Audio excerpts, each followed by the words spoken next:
22 à 25. Je lis. Je lis la parole de Dieu. Ah ouais, ok, elle est là. Luc chapitre 8, verset 22 à 25. Un jour, Jésus monta dans une barque. Un jour, Jésus monta dans une barque avec ses disciples. Dis à ton voisin, un jour. En anglais, one day. Ok, allons.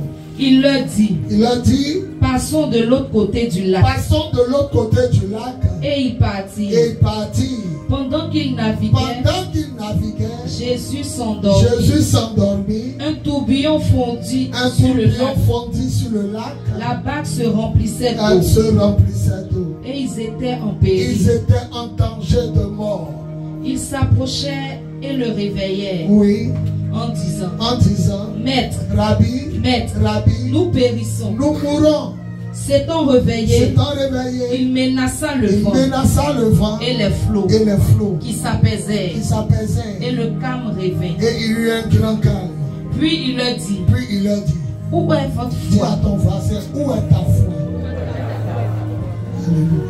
Oui. Saisi de frayeur et d'étonnement, ils se disent les uns aux autres. Maman, tu peux te lever? Tu peux te lever? Ou bien tu es fatigué? Assieds-toi. Si tu es malade, tu peux t'asseoir. Alors. Quel est donc celui-ci? Qui commande même au vent. Il commande même au vent. Et à l'eau. Et à qui il obéit. Que Dieu bénisse sa parole. Que Dieu bénisse sa parole. Que Dieu bénisse sa parole. On acclame la parole du Seigneur. Seigneur, prends ma bouche, parle à tes enfants. Au nom de Jésus, on dit Amen. On peut s'asseoir. Je vais prêcher quelques minutes et puis nous allons libérer l'onction. Alléluia. Amen.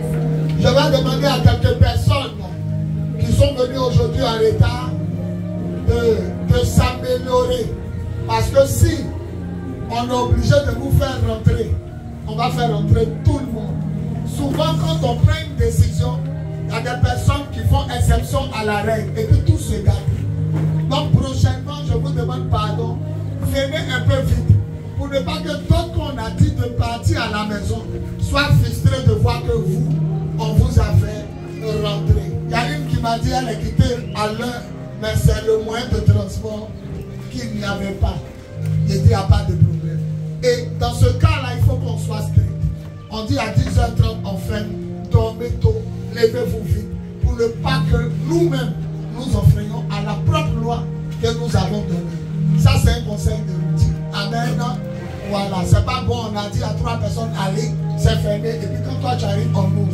C'est pas bon. Ça dit, nous-mêmes, on n'est pas juste. C'est qu'elles sont, on n'a pas chassé quelqu'un ce matin. Mais soyez là à l'heure. À l'église catholique, on ferme la porte. À l'église méthodiste, on ferme la porte. Et si tu sais que Dieu est ton Dieu le samedi, tu vas te préparer à te réveiller tôt. Écoutez, mon message ce matin est un message puissant. Mon message est un message révélateur. Un message de victoire, un message de gloire. Alléluia. La Bible nous dit qu'un jour, et je vais m'arrêter dessus pour vous dire, qu'un jour va arriver où tu vas devoir affirmer ta foi. Un jour va arriver où tu vas devoir montrer à Jésus que tu l'aimes. Un jour va arriver où tu vas devoir aller de l'autre côté du lac avec lui. La Bible dit un jour. Et dans la vie de tout homme, il y a un jour. Dans la vie de toute personne, il y a un jour. Dans la vie d'une